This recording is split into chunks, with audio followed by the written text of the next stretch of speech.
로마서 10장 5절에서 10절까지 말씀이 되겠습니다. 모세가 기록하되 율법으로 말미암는 의를 행하는 사람은 그 의로 살리라 하였거니와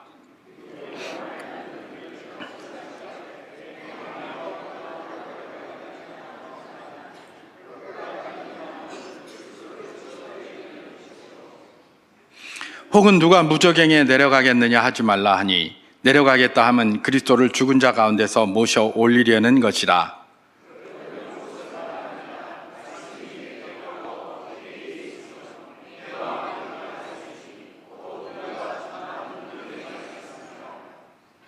내가 만일 내 입으로 예수를 주로 시인하며 또 하나님께서 그를 죽은 자 가운데서 살리신 것을 내 마음에 믿으면 구원을 받으리라.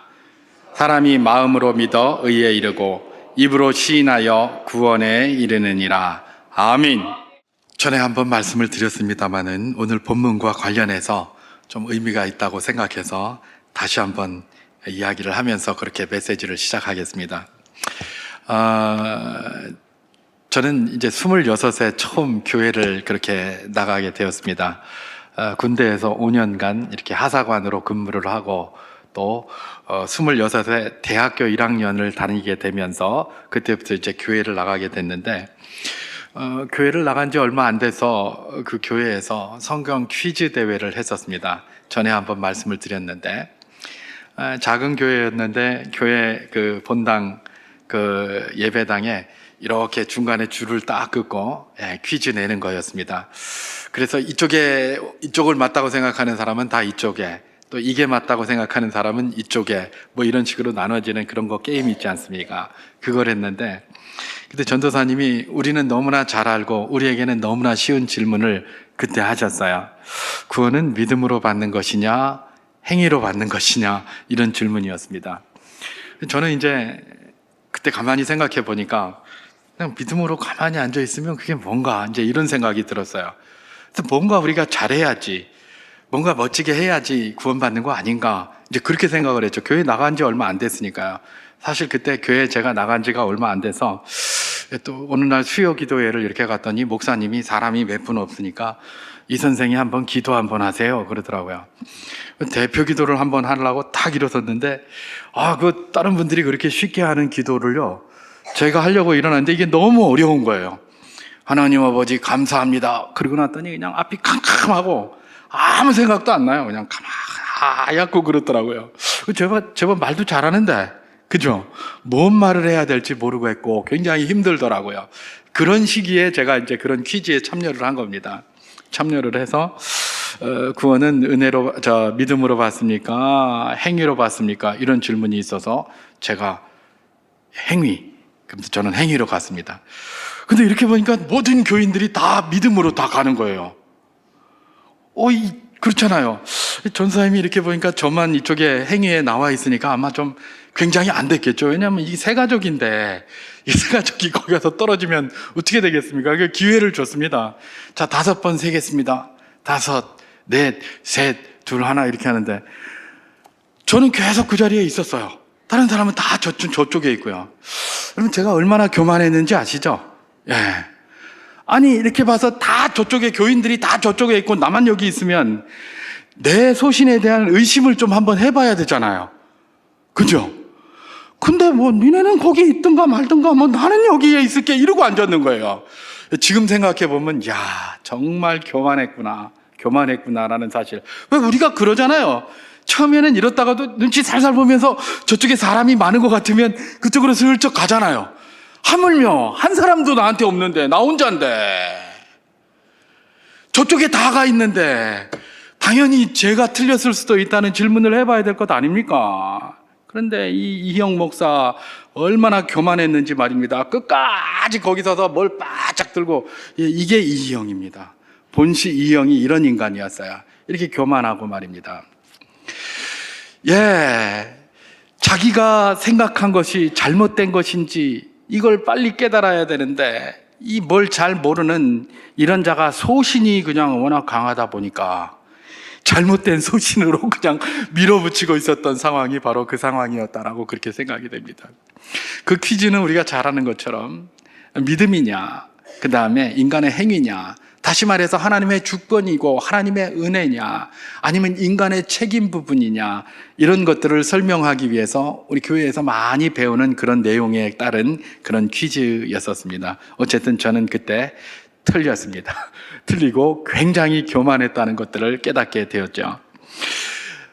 그것과 비슷한 이야기가 하나 있어서, 그러나 좀 더 정교화된 이야기가 하나 있어서 제가 그걸 잠깐 소개를 하면서 메시지를 시작하겠습니다. 오늘 신학생들이 모여서 이렇게 세미나를 했다고 합니다.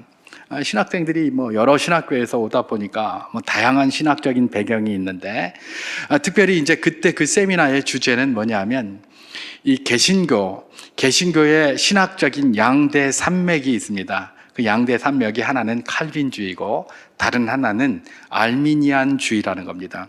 이 양대 산맥을 딱 제시하면서 칼빈주의와 알미니안주의에 대한 세미나를 그렇게 진행을 한 것이죠. 칼빈주의, 우리 장로교가 칼빈주의에 해당이 됩니다. 그래서 이제 칼빈주의는 하나님의 주권을 강조하는 겁니다.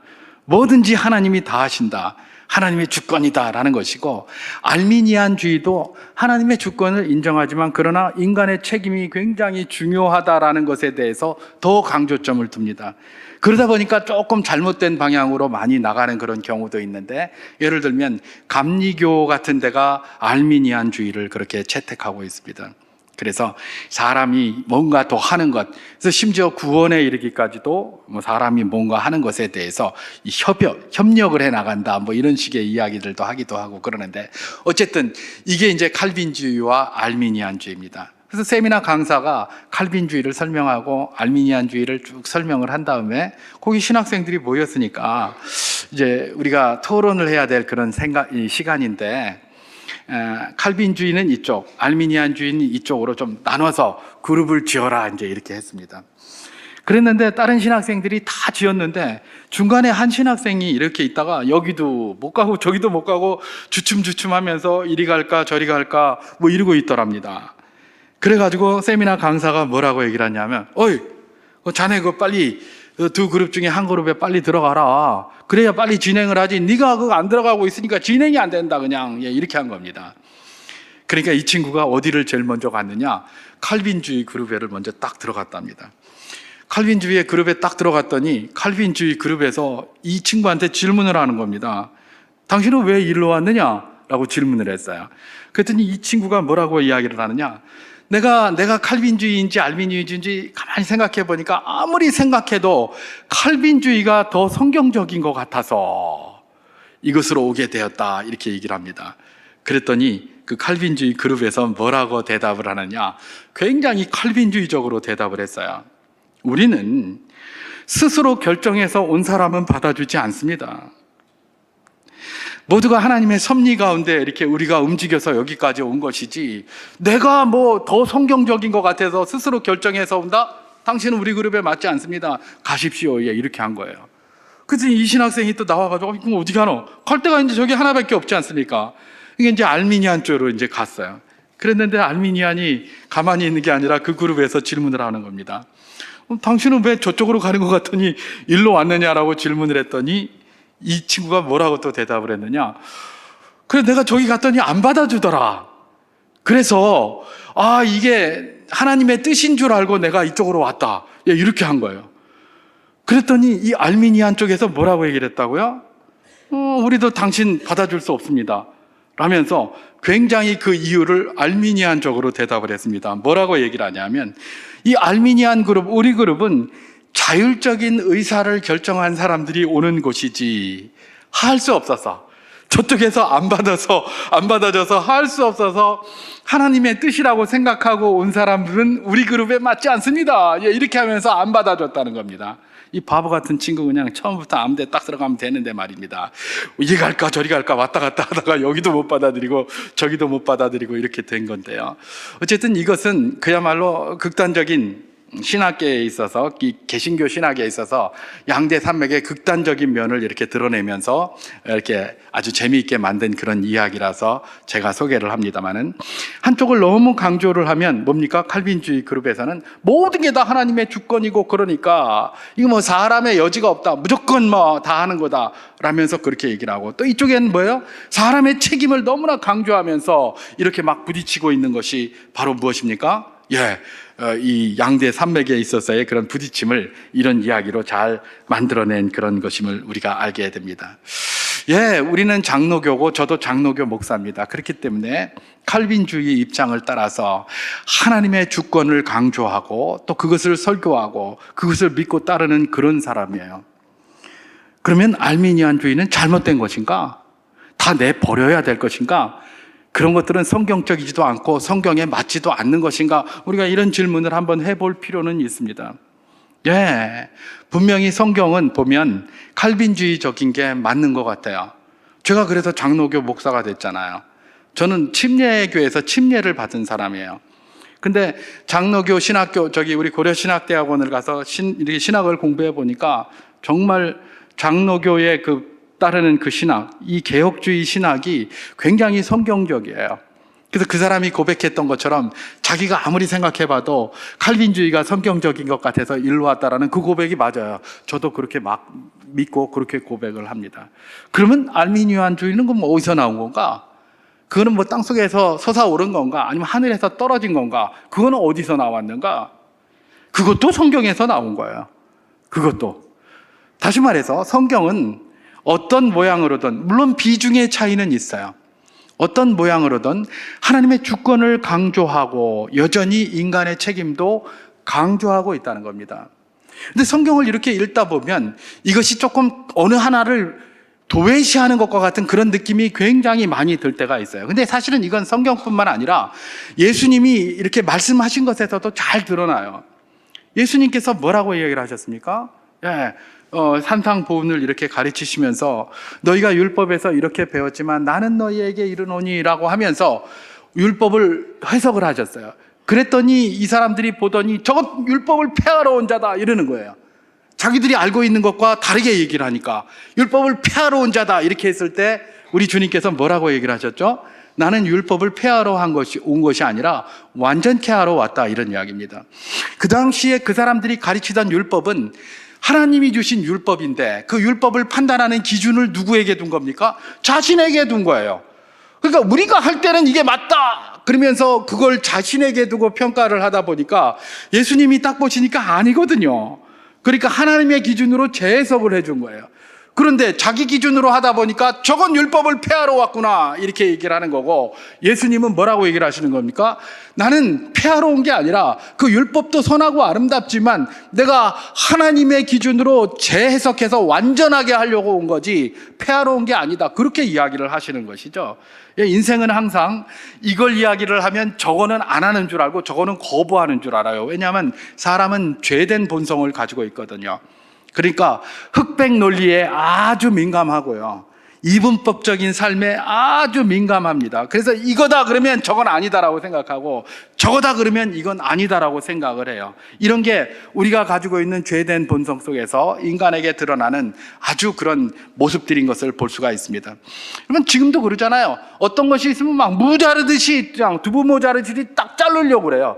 자, 그러다 보니까 항상 뭐가 일어납니까? 갈등이 일어나는 겁니다. 갈등이. 인간 사회의 모든 갈등은 이런 두부 자르듯이 자르려고 하는 이런 데서부터 출발한다는 것들을 우리는 늘 기억해야 될 것입니다. 적어도 우리 개신교에서 그런 알미니안 신학이 나왔다라고 할 때 이건 전혀 없는 것들을 자기가 만들어낸 게 아니라 성경책에 그런 것들이 있어요. 그러니까 그런 것들을 기준으로 해서 여기에 부족한 점을 보충하려고 하는 것이죠. 여러분, 성경에 보면 그런 내용들이 잘 나옵니다. 예를 들면 갈라디아서입니다. 갈라디아서는 그야말로 율법의 행위에 대해서 아주 굉장히 신랄하게 비판하면서 심지어 그건 다른 복음이다까지 이야기를 해요. 그러면서 오직 구원은 믿음으로 말미암는다라고 하면서 그런 주장을 사도 바울이 계속 펴나가요. 근데 야고보서를 보면 뭐라고 얘기를 합니까? 야, 행위가 없는 믿음은 죽은 믿음이다. 그런 거는 귀신도 믿고 떠든다. 그거는 귀신도 그렇게 믿는다. 이렇게 얘기를 한단 말이에요. 자, 그러다 보니까 그럼 구원은 뭘로 받는 거고? 야고보는 행위로 받는다고 그러고, 바울은 갈라디아서에서 그 믿음으로 받는다고 하는데 그럼 뭘로 받는다는 거고? 이런 질문이 되게 돼 있어요. 심지어 루터 같은 사람은 뭐라고 얘기를 했습니까? 믿음으로 그 당시에 카톨릭 교회가 전부 행위로 행위 구원을 가르치고 공로를 쌓아야 되고 공덕을 쌓아야 된다고 그러고, 면죄부를 팔아먹으면서 이 면죄부를 사는 것이 공로를 사는 거라고 그러고 막 이렇게 하는 가운데서 이게 아닌데 라고 하면서 이 로마서하고 갈라디아서를 보면서 의인은 믿음으로 말미암아 산다고 했으니 믿음으로 구원받는 거다. 그래서 이신칭이 justification, 발음이 안 좋네요. justification by faith. 하기야 루터는 독일 사람이니까 이렇게 얘기 안 했을 거예요. 영어로 그렇게 번역했는데 괜히 독일 사람 이야기하면서 영어 하려다가 발음이 꼬여가지고 말입니다. 이신칭의를 주장한 거예요. 믿음으로 구원받는다라는 걸 자기가 주장을 했어요. 좋았어요. 근데 문제는 뭡니까? 야고보서를 읽어봤거든요. 이거 보니까 전혀 다른 이야기가 떡 나오니까 뭐라고 얘기를 합니까? 자기가 좀 뭔가 좀 보완해야 되겠다 이렇게 생각하기보다는 오히려 그 야고보서를 비판했죠. 이 야고보서 이거 뭐고? 이게 성경 아니다 이거 성경 아니야 이건 지푸라기 서신이다. 너무 가볍고 쓸데없는 거다 이러면서 지푸라기 서신으로 취급을 하고 야고보서를 그냥 뭉개버리려고 했던 것이죠. 자기가 맞는 말을 하긴 했는데 그러나 또 다른 측면이 있는데 뭉개버린 거예요. 그러면 야고보는 왜 그런 이야기를 했을까? 믿음으로 말미암아 구원받는 게 맞아요. 왜 갈라디아서에서는 사도 바울이 그렇게 얘기를 했습니까? 사도 바울은 이방인의 사도였거든요. 그렇잖아요. 이방인의 사도로서 복음을 믿음으로 말미암아 구원받는다는 것들을 이방인들에게 늘 전하고 다녔어요. 늘 전하고 다녔는데 갑자기 거기에 누가 들어온 겁니까? 소위 율법주의자들이 들어온 거죠. 그러면서 뭐라고 얘기를 합니까? 예수 믿는 거 그래 그거 좋아. 그런데 그것만 가지고 안 돼. 구원받으려면 먼저 하나님의 택하신 유대인이 돼야 돼. 그러니까 할례도 받아야 되고 절기도 지켜야 되고 월삭도 지켜야 되고 율법을 행해야 돼. 그리고 나서 예수 믿어야지. 먼저 유대인이 돼야 돼. 그렇게 가르치는 거예요. 그러니까 사도 바울이 그 소리를 듣고 화가 나가지고 말입니다. 이게 다른 복음, 어떻게 그렇게 다른 복음 전하는 자를 그렇게 쉽게 따라가노? 내가 그렇게 안 가르쳤잖아. 그러면서 막 화내를 했어요. 그러니까 이제 우리는 믿음으로 구원받는다는 사도 바울의 확신 있구나. 맞아요. 실제로 이건 누가 결정한 겁니까? 사도 바울 혼자 결정한 것도 아니에요. 여러분 사도행전 15장에 보면 예루살렘 공의회가 나옵니다. 거기 와서 사도 바울이 그 사도들, 거기에 있는 사도들하고 같이 대화를 막 해요. 그러면서 뭐라고 얘기를 합니까? 그 사도들이 우리가 우리의 율법과 같은 그런 짐을 이방인들에게 지우지 말자. 우리도 지기 힘든 짐을 왜 자꾸 그들에게 지우려고 하노? 그러니까 지우지 말자라고 하면서 구원은 오직 예수 그리스도를 믿음으로 말미암아 되는 줄 믿노라라고 그렇게 가르쳤어요. 그렇게 하기로 하고 사도 바울은 전하러 다녔는데 이 다른 사람들 율법주의자들이 와가지고 그런 식으로 하니까 사도 바울이 뭐에 강조한 겁니까? 믿음을 강조하기 위해서 율법의 행위를 대비가 시켜지다 보니까 이게 강조되니까 이게 약하게 보인 거지 이게 약한 건 아닌 것이죠. 여러분 야고보서는 또 왜 그랬을까요? 야고보서 1장 1절을 제가 한번 봉독해 보도록 하겠습니다. 하나님과 주 예수 그리스도의 종 야고보는 흩어져 있는 12지파에게 문안하노라 이렇게 되어 있습니다. 누구에게 문안한다고요? 흩어져 있는 12지파예요. 이거는 이방인이 아니에요. 누굽니까? 유대인들이에요. 12지파잖아요. 야고보서를 받는 대상은 누구예요? 비록 박해로 인하여 디아스포라로 여기저기 이 나라 저 나라 가 있지만 그들은 기본적으로 유대인 출신들이에요. 유대인 출신들로서 그리스도를 믿고 교회를 형성한 분들에게 지금 편지를 하는 거예요. 갈라디아는 뭐예요? 기본적으로 이방인들이에요. 이방인들을 대상으로 사도 바울이 이야기를 할 때에 구원은 믿음으로 말미암아 받는다라고 그렇게 강조를 했었어요. 그걸 갖다가 강조를 한 거고, 야고보는 뭐예요? 유대인들, 기본적으로 유대인들을 대상으로 이 편지를 쓴 거예요. 그렇기 때문에 이 편지가 누구에게 쓰여져 있는가 그 대상을 잘 알아야 되는 겁니다. 그 대상을 모르면 자꾸 헷갈려요. 자, 유대인들은 어떤 생각을 가지고 있었죠? 자기들은 이미 하나님의 선민이라고 생각하고 있었어요. 하나님의 택함 받은 자라는 것에 의심이 없어요, 이 사람들은.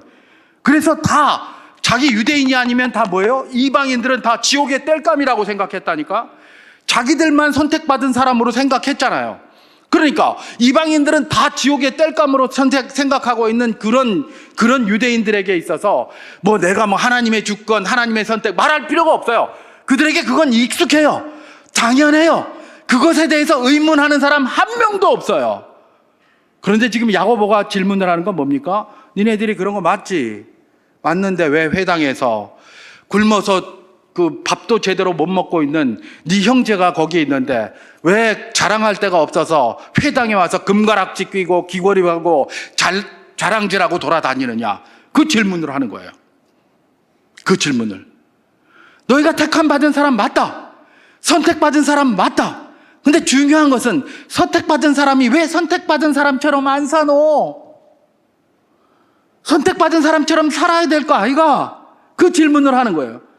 그래서 보니까 회당에 가가지고 밥도 못 먹고 있는 네 형제가 거기 있는데 너는 금가락지 끼고 좋은 옷 입고 다니면서 니들끼리 그냥 이러고 있다.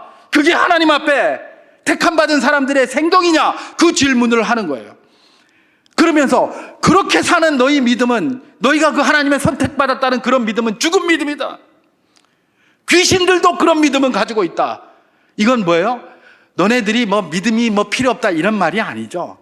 너네들 믿음 있는 거 아는데 좋은데 좀 그 믿음의 대로 한번 살아봐라. 그런 이야기를 하는 거예요. 그러니까 거기서 무슨 행위만 강조하는 게 아니에요.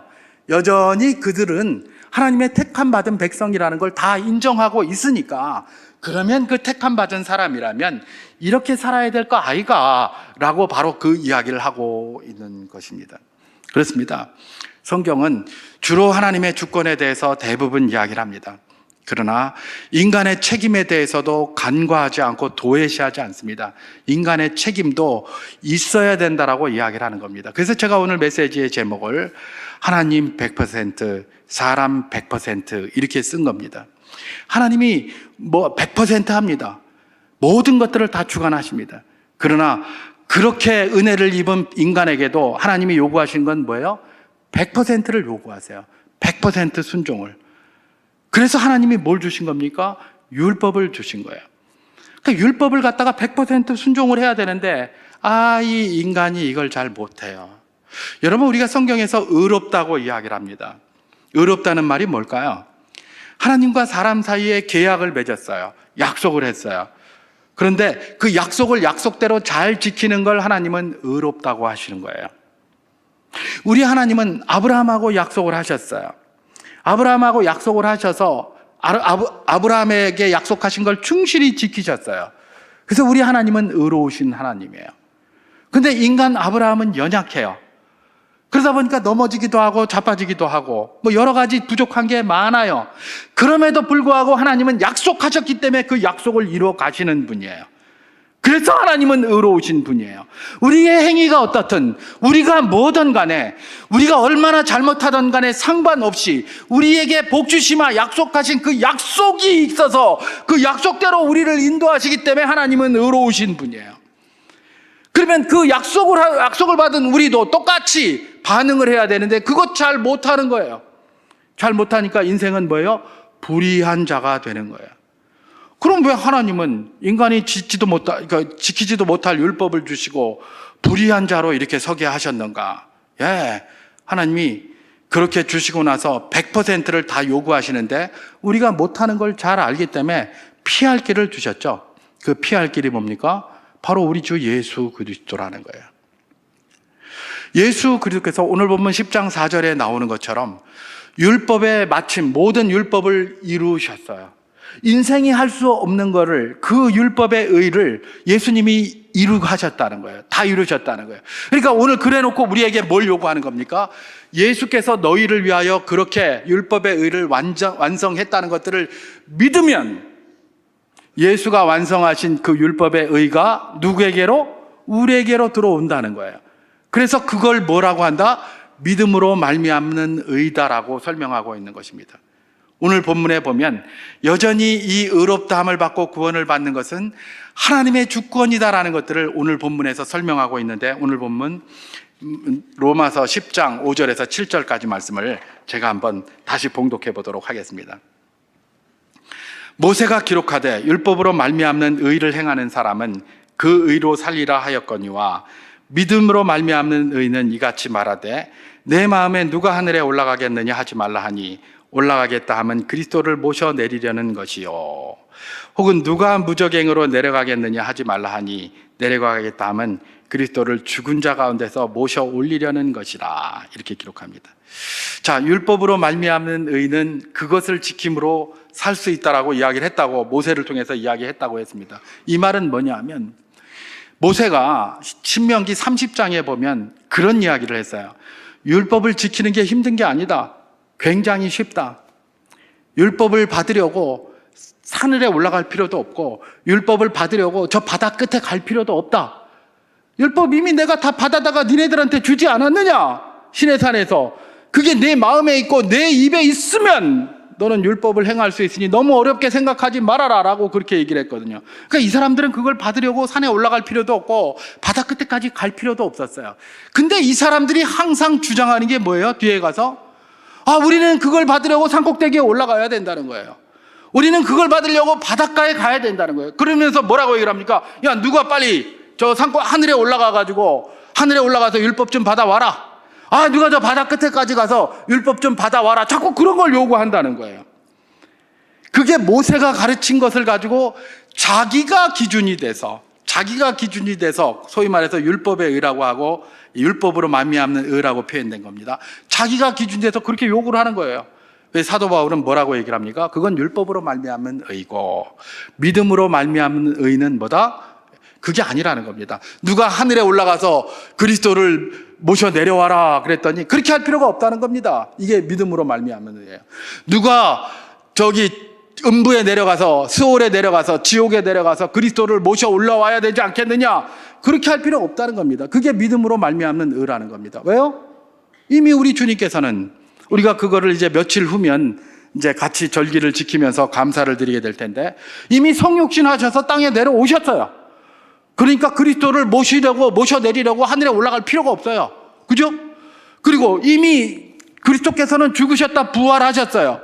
무적행에 가서, 지옥에 가서 주님 모셔 올려오자 이렇게 할 필요가 없다는 거예요. 다시 말해서 지금 이 비유적인 표현은, 구원은 하나님께서 다 이루어 주시고 은혜로 이루어 주시는 것이기 때문에 인간이 수고를 할 필요가 없다라는 것을 강조하고 있는 것입니다. 여전히 뭡니까? 하나님의 주권만 계속해서 강조하고 있는 거예요. 예, 맞습니다. 하나님께서 우리의 모든 것들을 이미 예정하시고 그 예정대로 우리를 선택하시고 우리를 구원의 백성으로 삼으셨습니다. 이 하나님의 주권, 구원의 주권에 대해서 흔들려서는 안 될 것입니다. 그러나 또 분명한 게 있습니다. 그게 바로 뭡니까? 오늘 본문 10장 9절에서 10절까지 말씀입니다. 제가 한번 봉독해 보도록 하겠습니다. 내가 만일 내 입으로 예수를 주로 시인하며 또 하나님께서 그를 죽은 자 가운데서 살리신 것을 내 마음에 믿으면 구원을 받으리라. 사람이 마음으로 믿어 의에 이르고 입으로 시인하여 구원에 이르느니라. 이렇게 얘기를 했습니다. 이 로마서는 이게 이제 너무 논증을 많이 하다 보니까 굉장히 피곤하고 재미없어요. 재미없지만 그러나 우리 신앙의 가장 기본이 되는 교리적인 거니까 들어둘 필요가 있는 건데요. 여기 보면 내가 만일 내 입으로 예수를 주로 시인하며 하나님께서 그를 죽은 자 가운데서 살리신 것을 내 마음에 믿으면 구원을 얻으리라. 이렇게 했어요. 자, 그러다 보니까 믿어야 구원을 얻는 것으로 우리는 생각을 하죠. 그러니까 믿어야 구원을 받는 거고 안 믿으면 구원을 못 받는다라고 보통 그렇게 생각을 하는 겁니다. 근데 여기서 말씀하는 이건 뭘까요? 분명히 여기서는 인간의 행위를 요구하고 있잖아요. 우리는 그럽니다. 그 믿음조차도 하나님이 주시는 거다. 맞아요. 믿음도 하나님이 주시는 거예요. 근데 하나님이 주신 그 믿음 가지고 믿어야 될 것 아닙니까? 안 믿으면 그만이잖아요. 그럼 구원 못 받은 거네? 그렇잖아요. 이게 바로 인간의 책임을 여전히 이야기하고 있는 것이죠.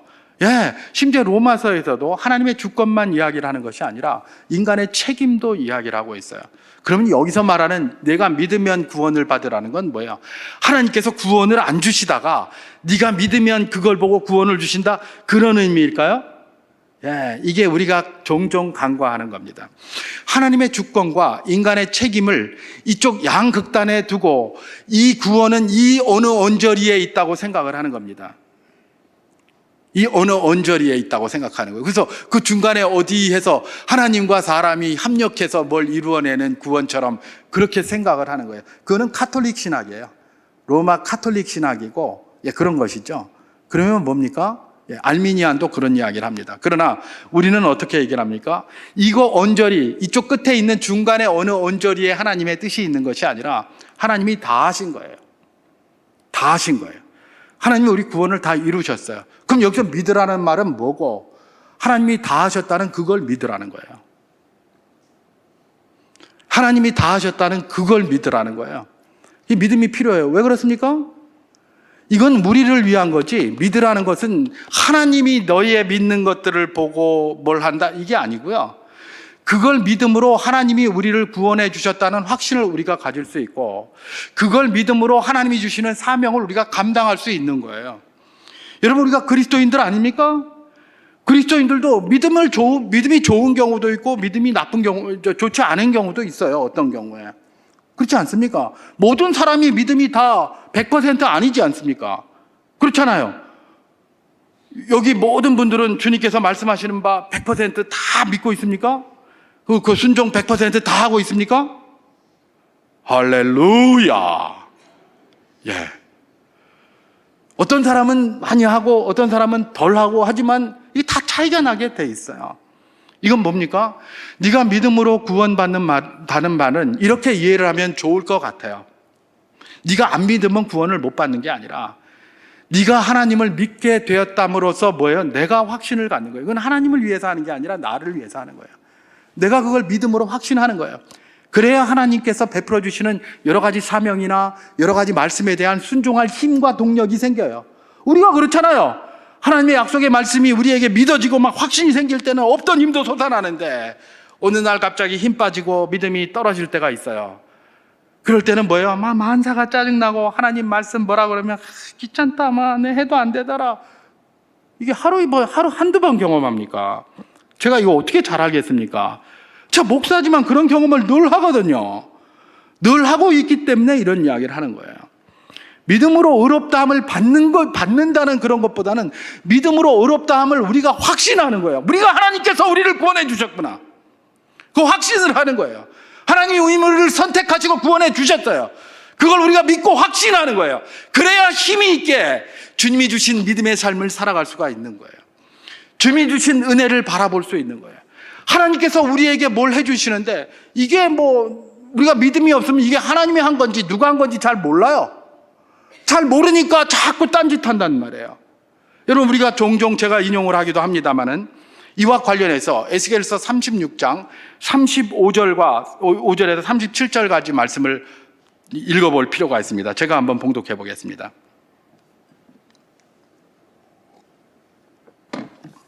사람이 이르기를 이 땅이 황폐하더니 이제는 에덴 동산같이 되었고 황량하고 적막하고 무너진 성읍들의 성벽과 주민이 있다 하리니 너희 사방에 남은 이방 사람들이 나 여호와가 무너진 곳을 건축하며 황폐한 자리에 심은 줄을 알리라. 나 여호와가 말하였으니 이루리라. 주 여호와께서 이와 같이 말씀하셨느니라. 그래도 이스라엘 족속이 이같이 자기들에게 이루어 주기를 내게 구하여야 할지라. 내가 그들의 수요를 양떼같이 많아지게 하되, 이렇게 되어 있습니다. 제가 종종 인용하는 게 이 말씀 아닙니까? 예, 이스라엘 백성들이 황폐하게 됐어요. 이스라엘 땅이. 근데 하나님께서 그것을 에덴 동산같이 만들어 주시겠다는 거예요. 그러니까 이방 사람들이 볼 때 와, 저거 황폐하게 됐는데 와, 엄청나게 변했네, 그렇게 하겠다는 거예요. 하나님이 그걸 이루시겠다는 거예요. 그걸 약속으로 주시는 거예요. 에스겔을 통해서. 그러면서 뭐예요? 내가 그렇게 하겠지만 그래도 너희들이 내게 그렇게 해달라고 기도해야 된다, 이런 이야기입니다. 왜 그럴까요? 기도 안 하면 이게 하나님이 해줬는지 누가 했는지, 옆에서 뭐 여리고에서 했는지, 여부스가 와서 했는지, 내가 잘나서 했는지 잘 몰라요. 그렇지 않습니까? 여러분, 우리가 왜 믿어야 됩니까? 왜 믿는 자가 구원을 받는다고 합니까? 구원을 받는 것 자체라기보다는 구원을 깨닫는 거예요. 내가 믿어야 나를 구원해 주신 분이 누구예요? 하나님이신 줄 아는 거예요. 그걸 알아야 나를 구원해 주신 하나님의 은혜에 감사하여 말씀대로 살려고 몸부림칠 것 아니겠습니까? 그걸 모르면 우리 믿음이 조건적으로 주어져 있지 않은 거예요. 그래서 이런 점에서 인간 책임 100%예요. 하나님이 우리를 구원해 주셨어요. 100%예요. 그러면 뭐예요? 그 구원해 주셨다는 그 믿음 100% 그것을 받고 그것을 믿으면서 우리가 하나님의 주신 은혜를 따라서 감사함으로 주신 사명을 100% 감당하는 거예요. 적당하게 감당하는 거 아니에요. 100% 감당하는 거예요. 우리는 의로운 자가 돼야 되기 때문에. 근데 우리가 다 감당 못해요. 그러니까 뭘 하는 거예요? 예수님 믿으라는 거예요. 예수께서 너희를 위하여 100%그 일을 했으니 너희들이 그걸 믿으면 그 예수가 만들어 놓은 그 의, 그 믿음으로 말미암은 의가 너희의 의로 전가가 될 것이다. 하나님이 그걸 보시고 우리를 의롭다 하시는 거예요. 아니 내가 뭘 한 게 있는데 의롭다 하노? 내가 한 게 아니라 하나님이 이미 다 이루시고 성자 예수를 통해서 다 이루어 주셨어요. 그걸 믿으라는 거예요. 그러면 그 다음에 믿고 가만히 있으라는 겁니까? 믿고 가만히 있어야 된다고 생각하니까 뭐라고 얘기를 합니까? 하나님 다 했으니까 뭐 우리가 할 일 뭐 있노? 이렇게 생각을 하는 거예요. 특별히 전도에 관해서 이야기를 하면 뭐 하나님이 다 선택해서 다 구원해 주셨다며 그러면 뭐 우리가 뭐 전도하고 이럴 필요가 뭐 있노? 이렇게 생각하잖아요. 그게 인생이거든요. 실제로 개혁신학에 대해서 제일 강조를 많이 한다는 화란에 이런 현상이 있다고 합니다. 제가 들었기 때문에 그냥 있다고 합니다라고 얘기를 하는 거죠. 뭐냐면 그 사람들은 전도 개념이 없대요. 전도 개념이. 그러면 어떻게 해서 믿음의 계보를 이어가는가? 애 많이 낳으라는 거예요. 애 많이 낳아라. 하나님께서 선택하신 선민은 그 선민을 통하여 계속해서 밑에 그 계보가 이루어져 가는 거니까 아이 많이 낳으라는 거예요. 그래서 거기는 뭐 10명, 14명 막 그렇게 낳는다고 하더라고요. 그래서 이제 화란에서 공부한 어떤 신학대학원 교수님이 이전에 저 신학대학원 다닐 때 개혁주의는 몇 명 이상 낳아야 된다고요? 4명 이상 낳아야 된다고 그러더라고요. 저는 개혁주의입니다. 우리 장승리 목사님도 이제 드디어 개혁주의의 관문을 통과를 했는데, 개혁주의예요. 개혁주의 성도가 되려면 4명 이상 낳아야 되는 거예요. 개혁주의 성도 되시기를 주님의 이름으로 축원합니다. 이게 뭡니까? 이런 어떤 하나님이 구원에 대한 그런 것들을 잘 모르고 그런 소리를 하는 것이죠. 하나님이 구원하신 건 맞아요. 하나님이 100% 선택하신 건 맞아요. 그러나 우리도 100% 그걸 믿어야 돼요. 그래야 되는 겁니다. 그래야 하나님의 그 뜻을 발견하고, 그렇지 않으면 누가 해줬는지도 몰라요. 여러분, 오늘날 뭐 탄핵 소추 사태와 관련해서 정말 피곤하고 막 안 그래도 소화 잘 안 되는데 이런 소리 들으면 막 저도 소화도 안 되고 왜 이 정도밖에 못하나 이런 생각이 너무나 많이 들어요. 너무나 많이 들지만 우리가 기억해야 될 것이 있습니다. 누가 잘했다, 너가 잘했다, 우리 평가할 수 있습니다. 잘못한 것에 대해서 지적하고 악에 대해서 물리쳐야 할 것입니다. 그러나 우리가 간과하지 말아야 될 것이 있습니다. 이 모든 것은 누구의 손에 있다는 겁니까? 하나님의 손에 있다는 겁니다. 하나님 100%입니다. 하나님 우리 일상의 모든 것들을 100% 움직여 가시는 줄 믿으시기 바랍니다. 그럼에도 불구하고 우리에게 그 사실을 믿고 너희도 100% 내 말씀에 순종해 오라는 하나님의 초청에 우리가 응해야 되는 것입니다. 그래서 우리가 뭘 해야 되는 겁니까? 두렵고 떨림으로 구원을 이뤄간다라는 말이 바로 그런 말 아니겠습니까? 100% 우리가 해야 되는 것이죠. 그건 뭐예요? 사람의 책임도 여전히 있으니까 그 책임을 감당하려고 몸부림치지만, 그러나 중요한 것 뭐다? 하나님이 다 하시고 계시고 하나님의 수준 가운데 있다는 겁니다. 그렇기 때문에 우리가 그걸 가지고 기도를 하는 겁니다. 때로는 뭐 외치기도 하고 머리 가서 뭐 다 하고 다 할 수 있습니다. 근데 외칠 때 그거 우리가 모여서 외쳤기 때문에 이러면 안 됩니다. 하나님이 모든 것들을 섭리하시고 하나님이 모든 것들을 주관하십니다. 그러나 우리에게 책임이 있기 때문에 우리가 이런 일을 감당합니다. 그것이 바른 자세입니다. 그것이 바로 하나님 100%, 사람 100%라는 그 논제가 우리에게 던지는 도전이다.